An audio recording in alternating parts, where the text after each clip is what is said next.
Bismillahirrahmanirrahim. Welcome to Medical Medics. Today the topic of our discussion is larynx anatomy.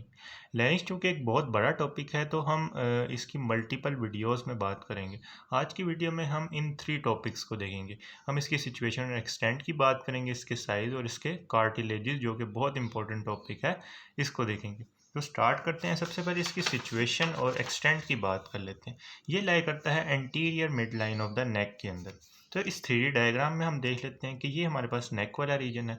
इस नेक वाले reason में medially लाई करने वाला ये जो स्ट्रक्चर है, this structure is the larynx, जो कि mid line of the neck के अंदर एंटीरियरली लाई कर रहा है। उसके लेवल की बात करें तो ये एक्सटेंड कर रहा होता है मेल्स के अंदर फ्रॉम C3 टू C6, यानी जो सर्वाइकल वर्टिब्रा 3 होती है वहाँ से सर्वाइकल वर्टिब्रा 6 तक ये एक्सटेंड कर रहा होता है। तो ये हमारे पास है लैरिंक्स। अब इसके लेवल को देख लेते हैं वर्टिब्रा से। So this one is a C3 vertebra, this one is a C4 vertebra, this one is a C5 vertebra and this one is the C6 vertebra।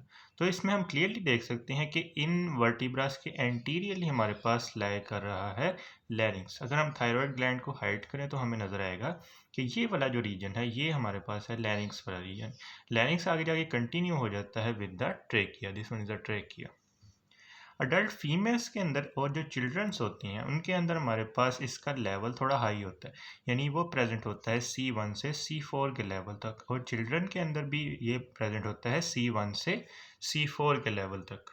अब ये वाला जो मॉडल है ये फीमेल का, इसमें हम देख सकते हैं कि ये लैरिंक्स है और लैरिंक्स थोड़ा सा ऊपर की तरफ मूव कर गया, यानी फीमेल्स के अंदर और चिल्ड्रन के अंदर हमारे पास जो लैरिंक्स का लेवल होता है वो एक्सटेंड करता है C1 से लेकर C4 तक। इस डायग्राम में हम क्लियरली देख सकते हैं। तो ये हमने इसके एक्सटेंड की बात कर ली। नेक्स्ट हम इसके साइज़ की बात कर लेते हैं। मेल्स के अंदर इसका साइज़ होता है 44 मिलीमीटर, इसकी लेंथ होती है, और फीमेल्स के अंदर हमारे इसकी लेंथ होती है 36 मिलीमीटर। और जो इंटरनल इसका डायामीटर होता है, यानी अगर हम ट्रांसवर्सली कट करके इसको देखें तो वो होता है 3 मिलीमीटर अप टू 3 ईयर्स, और 12 मिलीमीटर होता है अडल्ट्स के अंदर। नेक्स्ट हम इसके कार्टिलेजेस की बात कर लेते हैं। बेसिकली हमारे पास 9 कार्टिलेज होते हैं लैरिंक्स के, जिसमें हमारे पास 3 पेयर्ड होते हैं और 3 अनपेयर होते हैं। तो 3 पेयर का क्या मतलब है 6 कार्टिलेज, और 3 अनपेयर का मतलब क्या है 3 कार्टिलेज। तो 6 प्लस 3 हमारे पास कितने हुए 9 कार्टिलेज। सबसे पहले हम बात कर लेते हैं अनपेयर्ड कार्टिलेजेस की। तो अनपेयर्ड कार्टिलेजेस हमारे पास होते हैं 3। एक होता है थायरॉयड कार्टिलेज, एक होता है क्रिकोइड कार्टिलेज, और एक होता है एपिग्लोटिस। अब इनको याद रखने के लिए हमारे पास निमोनिक है ETC, यानी जब हम एटसेट्रा बोलते हैं उसको हम ETC बोलते हैं ना। तो E stand for the epiglottis, T stand for the thyroid and C stand for the cricoid cartilage. तो ये हमारे पास हो गए अनपेयर्ड। अब ये जो थायरॉयड कार्टिलेज होता है ये शील्ड शेप होता है, या फिर इसको हम V शेप भी कह सकते हैं। अभी हम इनको डायग्राम से भी देखेंगे। उसके अलावा जो क्रिकोइड कार्टिलेज होता है वो रिंग लाइक होता है, एपिग्लोटिस जो होता है वो लीफ लाइक होता है। नेक्स्ट पेयर्ड कार्टिलेजेस की बात कर लेते हैं। पेयर्ड कार्टिलेजेस की बात करें तो उसको हम याद रख सकते हैं AC square. A stand for the arytenoid cartilage, C stand for the corniculate cartilage and next C stand for the cuneiform cartilage। जो arytenoid cartilage होता है वो कप शेप होता है, corniculate horn शेप होता है, और cuneiform हमारे पास wedge शेप होता है।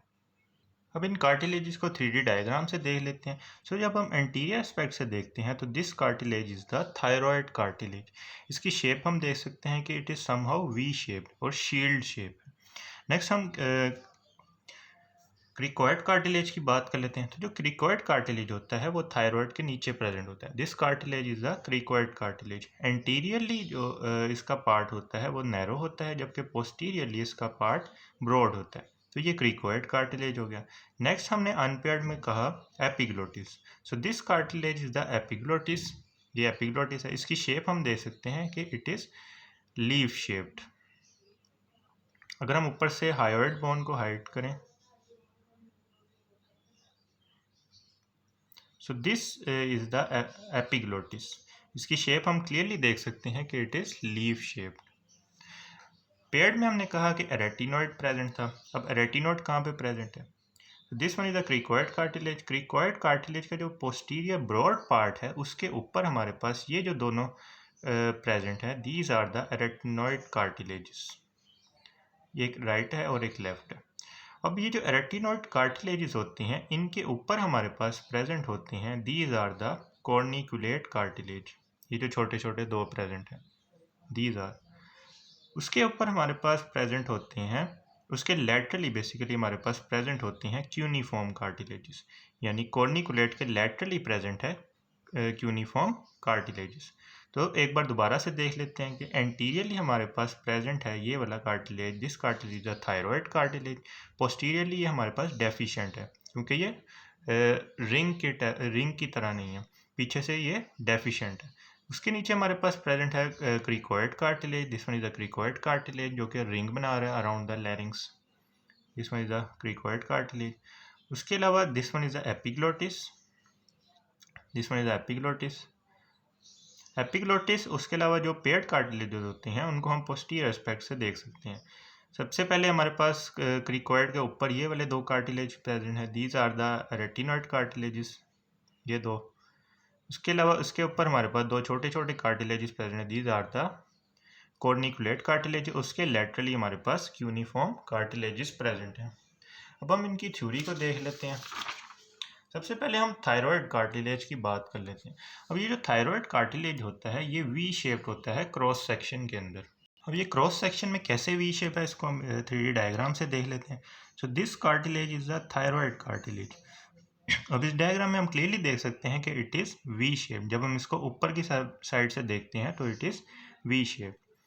अब इसके दो लेमिना होते हैं, एक होता है राइट साइड पे और एक लेफ्ट साइड पे। अब ये लेमिना क्या चीज़ है, जब हम थायराइड कार्टिलेज को देखते हैं तो एक ये इसका लेमिना है और एक इसका दूसरी साइड पे ये वाला लेमिना है। अब ये जो दोनों लेमिनास होती हैं ये एंटीरियर एस्पेक्ट पर आपस में यूनाइट हो जाते हैं। अब ये दोनों यूनाइट होकर हमारे पास एक प्रोमिनेंस की फॉर्मेशन करवाते हैं, जिसको हम बोलते हैं laryngeal prominence. This one is the laryngeal prominence.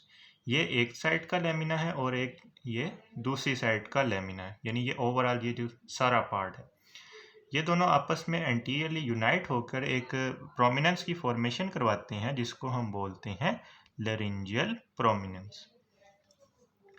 तो हमारे पास दो लेमिना थे, एक राइट और एक लेफ्ट, और इसकी शेप की बात करें तो हर एक लेमिना हमारे पास क्वाड्रिलेटरल है। इस डायग्राम में देख लेते हैं। So it is quadrilateral in shape. जो एंटीरियर बॉर्डर होता है दोनों लेमिनास का, वो एक दूसरे को अप्रोच करते हैं और वो आपस में एंगल बनाते हैं 90 डिग्री का मेल्स के अंदर, और फीमेल्स के अंदर हमारे पास 120 डिग्री का एंगल बनता है। इस बात का क्या मतलब है कि हमारे पास ये जो दोनों लेमिना है, एक ये लेमिना है और एक ये लेमिना है, इन दोनों के दरमियान हमारे पास एंगल बनता है। अब मेल्स के केस के अंदर हमारे पास एंगल 90 डिग्री बनता है, यानी जो लेमिनाज होते हैं वो थोड़े पास होते हैं, जबकि फीमेल्स के केस में बात करें तो लेमिना थोड़े थोड़े हमारे पास दूर होते हैं। अब इसका क्या वजह होती है, ये बेसिकली हमारे पास डीपनिंग ऑफ पिच के अंदर इन्वॉल्व होते हैं, क्योंकि फीमेल्स की हमारे पास पिच ज़्यादा होती है तो इनके दरमियान एंगल भी ज़्यादा बन रहा होता है, और जो मेल होते हैं उनकी आवाज़ भारी होती है, तो इसकी वजह से यही होती है कि जो हमारे पास एंगल होता है दो लेमिनास का वो कम होता है। अब जो लोअर पार्ट होते हैं एंटीरियर बॉर्डर के दोनों लेमिना के, वो फ्यूज़ करते हैं और हमारे पास एक मीडियन प्रोजेक्शन बनाते हैं, जिसको हम बोलते हैं लेरिंजियल प्रोमिनेंस। अब हमने कहा कि जो एंटीरियर बॉर्डर था उनका लोअर पार्ट हमारे पास आपस में फ्यूज़ करके लेरिंजियल प्रोमिनेंस बन गया था, जबकि अपर पार्ट की बात करें तो अपर पार्ट में हमारे पास ये फ्यूज़ नहीं हुआ हुआ। एपिग्लोटिस को हाइड करके देखते हैं तो हम देख सकते हैं कि जो अपर पार्ट है एंटीरियर बॉर्डर का अपर पार्ट, वो फ्यूज़ नहीं हुआ हुआ, जिसकी वजह से एक नॉच की फॉर्मेशन हो गई है। इस नॉच को हम बोलते हैं thyroid notch. This one is a thyroid notch. Interior border का लोअर पार्ट फ्यूज हो गया, लेरिंजियल प्रोमिनेंस बन गई, जबकि अपर पार्ट फ्यूज नहीं हुआ, जिसकी वजह से नोच बन गई, जिसको हमने कहा थायरॉयड नोच। अब जो पोस्टीरियर बॉर्डर होता है वो फ्री होता है और prolong upwards and downward to form the superior and inferior cornua या फिर सुपीरियर एंड इंफीरियर हॉर्न्स। अब ये क्या बात हो रही है कि these are the posterior border. अब ये पोस्टीरियर बॉर्डर दोनों फ्री हैं। अब इनके हमारे पास जो पोस्टीरियर बॉर्डर का अपर पार्ट है वो ऊपर की तरफ प्रोजेक्ट कर रहा है और लोअर पार्ट भी नीचे की तरफ प्रोजेक्ट कर रहा है। अपर पार्ट भी और नीचे वाला भी। इस अपर पार्ट को हम कहते हैं सुपीरियर कॉर्नुआ या सुपीरियर हॉर्न, और नीचे वाले पार्ट को हम कहते हैं, नीचे वाली प्रोजेक्शन को हम कहते हैं इंफीरियर कॉर्नुआ या इंफीरियर हॉर्न। अब ये जो इंफीरियर कॉर्नुआ या इंफीरियर हॉर्न है, ये हमारे पास आर्टिकुलेट करता है विद द क्रिकॉइड कार्टिलेज, यानी ये इसके साथ क्रिकॉइड कार्टिलेज के साथ आर्टिकुलेशन करके हमारे पास क्रिकोथायरॉइड जॉइंट बनाता है। यानी क्रिकॉइड और थायरॉइड के दरमियान हमारे पास एक जॉइंट बनता है जिसको हम क्रिकोथायरॉइड जॉइंट बोलते हैं। नेक्स्ट हमारे पास आता है कि जो इंफीरियर बॉर्डर होता है थायरॉइड कार्टिलेज का, वो कनेक्ट होता है क्रिकॉइड कार्टिलेज से in the median plane by the conus elasticus. अब ये जो कोनस इलास्टिकस है, ये बेसिकली कनेक्ट कर रहा होता है हमारे थायरॉइड ग्लैंड को with the cricoid cartilage, thyroid cartilage को विद द क्रिकॉइड कार्टिलेज। इन दोनों के दरमियान ये वाला जो हमारे पास मेम्ब्रेन और लिगामेंट प्रेजेंट है, इसको हम बोलते हैं कोनस इलास्टिकस, या फिर हम इसको बोल सकते हैं क्रिकोथायरॉइड मेम्ब्रेन, क्योंकि ये प्रेजेंट है between the cricoid cartilage and the thyroid cartilage. तो इसको हम कोनस इलास्टिकस भी बोलते हैं या फिर क्रिकोथायरॉइड मेम्ब्रेन भी बोलते हैं। अब ये जो क्रिकोथायरॉइड मेम्ब्रेन होती है, इसी की थिकनिंग की वजह से हमारे पास लिगामेंट्स भी बनते हैं, जिनको हम मेम्ब्रेन और लिगामेंट्स जो ऑफ लैरिंग्स के अंदर डिटेल से भी देखेंगे। अभी बस आप ये याद रख लें कि जो थायरॉइड का इंफीरियर बॉर्डर है, वो हमारे पास आगे की तरफ या मीडियनी हमारे पास जो क्रिकॉइड कार्टिलेज होता है उसके साथ कनेक्टेड होता है with the help of this conus elasticus, या जिसको हम क्रिकोथायरॉइड मेम्ब्रेन बोलते हैं। नेक्स्ट आता है कि outer surface of each lamina is marked by an oblique line. इसका क्या मतलब है कि ये हमारे पास एक लैमिना है, इस लैमिना के ऊपर हमारे पास एक यहाँ पे ओब्लिक लाइन प्रेजेंट होती है। अब ये ओब्लिक लाइन कहाँ से कहाँ तक एक्सटेंड कर रही होती है? ये एक्सटेंड कर रही होती है सुपीरियर थायरॉयड टुबरकल से लेकर इंफीरियर थायरॉयड टुबरकल तक। अब ये कैसे प्रेजेंट है, इसको हम ड्रॉ करके देख लेते हैं कि ये मैं एक लैमिना ड्रॉ कर रहा हूँ, ये एक लैमिना है।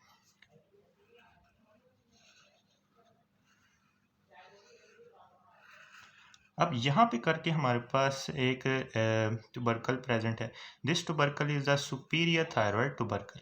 अब ये सुपीरियर जो थायरॉयड टुबरकल होता है, ये प्रेजेंट होता है root of the superior cornua पे। Root of the superior cornua पे हमारे पास प्रेजेंट है सुपीरियर थायरॉयड टुबरकल, और यहाँ से हमारे पास एक्सटेंड करती है ओब्लिक लाइन। अब ये ओब्लिक लाइन नीचे की तरफ एक्सटेंड करती है, कहाँ तक एक्सटेंड करती है? यहाँ तक एक्सटेंड करती है। अब यहाँ पे हमारे पास प्रेजेंट होते हैं inferior thyroid tubercle, inferior thyroid टुबरकल यहाँ पे प्रेजेंट है। अब ये कौन सी जगह है? ये बेसिकली हमारे पास इंफीरियर बॉर्डर का मिडल पार्ट है, यानी लैमिना के ऊपर root of the superior cornua पे एक सुपीरियर थायरॉयड टुबरकल प्रेजेंट है, और इंफीरियर बॉर्डर के मिडल पार्ट के ऊपर हमारे पास इंफीरियर थायरॉयड टुबरकल है। इन दोनों को ज्वाइन करने वाली एक लाइन होती है जो कि ओब्लिकली रन कर रही होती है, उस लाइन को हम बोलते हैं ओब्लिक लाइन। तो यही चीज़ यहाँ पे मेंशन है कि outer surface of each lamina पे हमारे पास एक ओब्लिक लाइन होती है जो कि एक्सटेंड कर रही होती है सुपीरियर थायरॉयड टुबरकल से। कहाँ पे प्रेजेंट है? In front of the root of the superior cornua, यहाँ पर, to the inferior thyroid tubercle. Inferior thyroid tubercle कहाँ पे प्रेजेंट है? Behind the middle of the inferior border, middle of the inferior border के behind present है। अब ये जो ओब्लिक मसल होता है, इस पे बेसिकली हमारे पास 3 मसल्स अटैच होते हैं। कौन कौन से मसल अटैच होते हैं? एक होता है थायरोहायोइड का मसल, ये कहाँ से कहाँ तक प्रेजेंट होगा? ये प्रेजेंट होता है थायरॉयड कार्टिलेज से लेकर हायोइड बोन तक। थायरॉयड कार्टिलेज से हायोइड बोन तक ये मसल अटैच होता है। ये basically infra hyoid strap muscle के अंदर आता है। उसके बाद आता है स्टर्नोथायरॉयड, ये कहाँ से कहाँ तक एक्सटेंड करेगा? स्टर्नम से लेकर थायरॉयड तक ये एक्सटेंड करेगा। उसके बाद आता है थायरोफ्रेंजियस, ये एक्सटेंड करेगा थायरॉयड कार्टिलेज से लेकर फेरिंग्स तक। अब इनके नामों से ही हम इसकी ओरिजिन इंसर्शन को देख लेते हैं। तो जो पहले हमारे पास नाम आता है उधर से इसकी ओरिजिन हो रही होती है, और जो बाद में आता है उधर से इसकी इंसर्शन हो रही होती है। तो थायरोहायोइड के अंदर थायरो पहले आ रहा है, तो ये oblique line of the thyroid cartilage से एक्सटेंड करेगा और हायोइड पे जाकर ये अटैच हो जाएगा। स्टर्नो में पहले स्टर्नम आ रहा है, तो ये basically posterior border of the manubrium sterni से एक्सटेंड करता है up to the oblique line of the thyroid cartilage. तो इसकी यहाँ पे क्या हो रही है, इंसर्शन हो रही है। नेक्स्ट हमारे पास थायरोफ्रिंजियस आता है, तो ये हमारे पास oblique line of thyroid cartilage से एक्सटेंड करता है अप टू द फेरिंग्स। तो यहाँ पे इसकी क्या है, ओरिजिन हो रहा है। अब हम इन मसल्स की अटैचमेंट को देख लेते हैं। This one is the thyroid cartilage. अब इस थायरॉयड कार्टिलेज की हमने यहाँ पे ओब्लिक लाइन पढ़ी है। अब यहाँ पे कौन कौन से मसल अटैच हैं उनको देख लेते हैं। सबसे पहले ये वाला मसल है, दिस मसल इज द थायरोहायोइड का मसल, दिस वन, जो कि एक्सटेंड कर रहा है थायरॉयड की ओब्लिक लाइन से up to the hyoid bone. This one is the hyoid bone, तो यहाँ तक ये एक्सटेंड कर रहा है। इसको हाइड करते हैं तो हमें ये वाला मसल नजर आता है, this muscle is the sternothyroid. अब ये कहाँ से एक्सटेंड कर रहा है, ये मेन्यूब्रम स्टर्नाई के पोस्टीरियर बॉर्डर से एक्सटेंड करता है up to the oblique line of the thyroid cartilage. इसको हाइड कर लेते हैं। इसके पीछे हमारे पास ये वाला जो मसल है, this one is the inferior constrictor muscle. Inferior constrictor of pharynx की जब हम बात करते हैं तो इसके दो पार्ट होते हैं। एक इसका ऊपर वाला पार्ट होता है जिसको हम बोलते हैं थायरोफ्रिंजियस। थायरोफ्रिंजियस ही बेसिकली हमारे पास फेरिंग्स से लेकर थायरॉयड कार्टिलेज तक एक्सटेंड कर रहा है। तो ये हमारे पास यहाँ पे ये जो ओब्लिक लाइन है यहाँ पे अटैच होगा। तो ये हमने बात कर ली ओब्लिक लाइन पे मौजूद मसल्स की। एक है थायरोहायोइड, एक है स्टर्नोहायोइड और एक है थायरोफ्रिंजियस। इसको हम याद रख सकते हैं एस टी स्क्वायर से। S T square, S stand for the sternothyroid and T stand for the thyrohyoid, क्योंकि इसके ऊपर हायोइड प्रेजेंट है तो हायोइड आ जाएगा थायरोहायोइड, और नीचे मेन्यूब्रम स्टर्नाई प्रेजेंट है तो थायरो स्टर्नोथायरॉयड, और पीछे की तरफ फेनिक्स प्रेजेंट है तो हमारे पास हो गया थायरोफ्रिंजियस। नेक्स्ट हम अब ये जो थायरॉयड कार्टिलेज है इसकी मजीद अटैचमेंट्स को देख लेते हैं। सबसे पहले हमारे पास जो लोअर बॉर्डर होता है और जो इंफीरियर कोर्नुआ होता है वहाँ पे हमारे पास अटैच होता है, इंसर्शन होती है क्रीकोथायरॉयड मसल की। अब इसको इस वाली डायग्राम से देख लेते हैं कि हमने कहा कि इंफीरियर बॉर्डर है और जो इंफीरियर कॉर्नुआ है इसके ऊपर हमारे पास ये वाला जो मसल अटैच है, this muscle is the cricothyroid का मसल, क्योंकि ये प्रेजेंट है between the cricoid cartilage and the thyroid cartilage, तो इसको हम कह रहे हैं क्रीकोथायरॉयड मसल। अब इसके भी दो पार्ट होते हैं, एक इसका ओब्लिक पार्ट होता है और एक इसका स्ट्रेट पार्ट होता है, और ये हमारे पास एक ट्रायंगुलर मसल होता है। नेक्स्ट हमारे पास कुछ और अटैचमेंट आती हैं कि अलोंग द पोस्टीरियर बॉर्डर हमारे पास जो कनेक्ट करता है सुपीरियर और इन्फीरियर कोर्नुआ को, यानी ये वाला बॉर्डर, जिस बॉर्डर जो कि कनेक्ट कर रहा है सुपीरियर कोर्नुआ को इन्फीरियर कोर्नुआ के साथ, वहाँ पे हमारे पास इंसर्शन होती है तीन मसल की। कौन कौन से, एक होता है प्लेटोफ्रिंजियस जो कि पैलेट से आ रहा होता है टुवर्ड द फेरिंग्स, उसके अलावा सल्पिंगो फ्रिंजियस जो कि आ रहा होता है ऑडिटरी ट्यूब से लेकर फेरिंग्स तक, उसके अलावा एक होता है स्टाइलोफ्रिंजियस जो कि स्टाइलॉइड प्रोसेस से फेरिंग्स की तरफ आ रहा होता है। अब इन मसल्स को भी 3D डायग्राम से देख लेते हैं। So this muscle is the stylopharyngeus का मसल। अब ये आ रहा है हमारे पास, यहाँ पे स्टाइलॉइड प्रोसेस प्रेजेंट होता है। स्टाइलॉइड प्रोसेस से लेकर हमारे पास posterior border of the thyroid cartilage पर ये अटैच है। उसके नीचे अगर हम आए तो this muscle is the palatopharyngeus muscle, क्योंकि ये आ रहा होता है पैलेट से लेकर टुवर्ड्स द फेरिंग्स, क्योंकि इसके पीछे ही हमारे पास फेरिंग्स प्रेजेंट है, तो यहाँ तक ये एक्सटेंड कर रहा होता है प्लेटोफ्रिंजियस का मसल। उसके अलावा एक और मसल होता है सल्फिंगोफ्रिंजियस जो कि ऑडिटरी ट्यूब से आ रहा होता है फेरिंग्स की तरफ, तो इसको हम याद रख सकते हैं पी एस स्क्वायर से। P stand for the platopharyngeus, S stand for the salpingopharyngeus and the stylopharyngeus। सबसे इससे पहले हमने पढ़ा एस टी स्क्वायर जो कि ओब्लिक लाइन पर अटैच थे, अब हम पढ़ रहे हैं पी एस स्क्वायर। अब हम बात कर लेते हैं इनर एस्पेक्ट की, यानी जब हम पोस्टीरियर या फिर इनर एस्पेक्ट से देखते हैं थायरॉयड कार्टिलेज को तो हमारे पास 3 मसल अटैच होते हैं और 3 हमारे पास लिगामेंट्स अटैच होते हैं। अब हम इनको 3D डायग्राम से देख लेते हैं। सबसे पहले हम मसल्स को देख लेते हैं कि कौन कौन से मसल हमारे पास इनर एस्पेक्ट पे प्रेजेंट है। Basically 3 set of muscle present होते हैं। एक होता है थायरो एपिग्लोटिक मसल जो कि एक्सटेंड कर रहा है थायरॉयड से लेकर एपिग्लोटिस तक। एक है थायरोरेटिनॉइड जो कि एक्सटेंड कर रहा है थायराइड से लेकर रेटिनॉइड कार्टिलेज तक, और एक है वो कैलिस का मसल।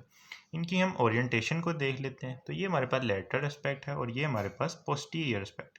पोस्टीरियर एस्पेक्ट पे हम देख सकते हैं this one is the thyroid cartilage. Thyroid cartilage के जब हम इनर या फिर पोस्टीरियर एस्पेक्ट पर देखते हैं तो इस ओरिएंटेशन से जब हम इसको देखेंगे तो हमें कुछ मसल्स नजर आएंगे। ये हमारे पास है एपिग्लोटिस और ये हमारे पास है थायराइड कार्टिलेज। अब सबसे ऊपर ये वाले मसल कुछ इस तरह से आगे की तरफ जाकर अटैच हो रहे हैं inner respect of the thyroid cartilage पर, यानी ऐसे आगे जाकर यहाँ पे अंदर की तरफ अटैच होंगे। तो सबसे ऊपर की तरफ हमारे पास अटैच है thyro epiglottic muscle. This one is the thyro epiglottis, क्योंकि ये हमारे पास एपिग्लोटिस है और ये थायराइड है, इन दोनों के दरमियान ये एक्सटेंड कर रहा है। This one is the thyro epiglottic. उसके नीचे जब हम आते हैं तो दिस वन, तो ये हमारे पास है थायरो रेटिनॉइड, क्योंकि एक्सटेंड कर रहा है थायराइड के इनर एस्पेक्ट से लेकर यहाँ तक। ये कौन सा कार्टिलेज हमने पढ़ा था? दिस कार्टिलेज है रेटिनॉइड कार्टिलेज। तो यहाँ पे जो मसल एक्सटेंड कर रहा होगा आगे की तरफ, यहाँ से एक्सटेंड करके आगे की तरफ जा रहा है on the inner aspect of the thyroid cartilage, तो इसको हम कहेंगे थायरोरेटिनॉइड। उसके नीचे हमारे पास ये वाला जो मसल है, this muscle is the vocalis muscle. This muscle is the vocalis muscle. अब हम अगर हम इसको हाइड करें तो आपको इसकी अटैचमेंट और अच्छे से नज़र आएगी। तो ये वाले मसल बेसिकली कहाँ पे अटैच हैं उनको देख लें एक दफ़ा। तो इन तमाम चीज़ों को हाइड करने के बाद हमें नज़र आएगा inner aspect of the thyroid cartilage. अब ये वाले जो सारे मसल्स थे ये बेसिकली हमारे पास अटैच थे यहाँ पर inner aspect of the thyroid cartilage पर। उसके अलावा हमारे पास 3 लिगामेंट्स होते हैं, एक अनपेयर्ड होता है। अब अनपेयर्ड है तो ये मीडियन ही लाई कर रहा होगा। मीडियन ही कहाँ पे लाई कर रहा होगा? Between the thyroid and the epiglottis. इन दोनों के दरमियान एक मीडियन एस्पेक्ट पे लाई करने वाला लिगामेंट होता है जिसको हम बोलते हैं मीडियन थायरो एपिग्लोटिक लिगामेंट। और उसके लेटरली हमारे पास दो लाई कर रहे होते हैं। एक होता है ऊपर की तरफ वेस्टिबुलर फोल्ड होता है और नीचे की तरफ वोकल फोल्ड लाई कर रहा होता है। अब ये जो हमने लिगामेंट्स पढ़े हैं तो ये बेसिकली हम पोस्टीरियर एस्पेक्ट से देख रहे हैं। अब inner aspect of thyroid cartilage पे मीडियन ये वाला जो लिगामेंट प्रेजेंट है, this ligament is the median thyro epiglottic ligament. और इसके नीचे हमारे पास ये वाले जो दो लिगामेंट्स प्रेजेंट है, these are the vestibular ligament. और इसके नीचे हमारे पास प्रेजेंट है वोकल लिगामेंट्स। उसके अलावा हमने मसल्स को भी देखा था कि एक मसल हमारे पास प्रेजेंट था between the epiglottis and the thyroid, तो उसको हमने कहा था थायरो एपिग्लोटिक मसल। और उसके नीचे हमारे पास प्रेजेंट थे थायरोरेटिनॉइड मसल्स और वोकैलिस का मसल। तो ये हमने बात कर ली थायराइड कार्टिलेज की। वीडियो चूंकि लेंथी हो गई है तो बाकी कार्टिलेजेस को हम नेक्स्ट पार्ट की वीडियो के अंदर देखेंगे। If you like this video then kindly share it with your friends and subscribe to my channel.